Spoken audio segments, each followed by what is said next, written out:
चलिए आज हम एक एग्जांपल लेते हैं। Find all 5 trigonometric functions if cos x is equal to -1/2 where x is in third quadrant. इसको हम स्टेप वाइज सॉल्व करते हैं। सबसे पहले हम ये प्रॉपर्टी यूज़ करेंगे sine square x plus cos square x is equal to 1। ये प्रॉपर्टी क्यों यूज़ करेंगे? क्योंकि cos x की वैल्यू दी है।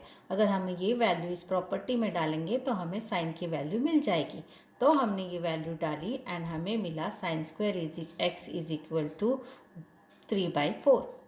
इसको हम स्क्वायर रूट ले लेंगे, so sine x is equal to root of 3/4 which is equal to plus और माइनस √3/2। अब हम ये क्योंकि यहाँ पे दिया है x is in third quadrant, तो हमें देखना है कि साइन x की वैल्यू थर्ड क्वाड्रेंट में पॉजिटिव होती है कि नेगेटिव। लास्ट वीडियो में हमने सीखा कि add sugar to coffee.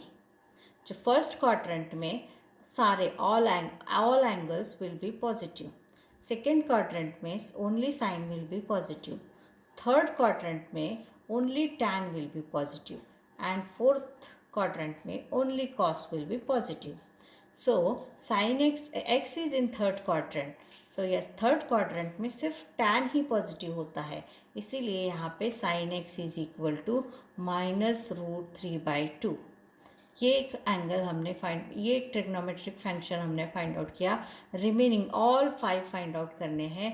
That means cos x एक है, अब बाकी सारे हमें फाइंड आउट करने हैं। सो tan x will be √3, cosec x will be 2 -√3 क्योंकि ये sin x का रेसिप्रोकल होता है।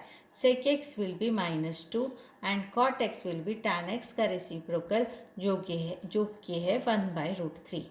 अब ये जो वैल्यूज़ है हम ये स्टेप वाइज हमने सॉल्व किया। अगर हमें डायरेक्ट भी कर सकते हैं हम।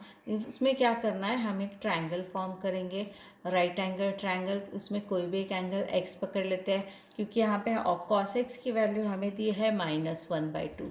तो cos x -1/2 है, मतलब ये अगर x है तो ये साइड -1 होगी और हाइपोटेनस 2 होगा। पाइथागोरस से हम इसको फाइंड आउट करेंगे ये साइड को, तो ये √3 होगा। अब हम कुछ भी एंगल लिख सकते हैं, जैसे साइन एक्स देखो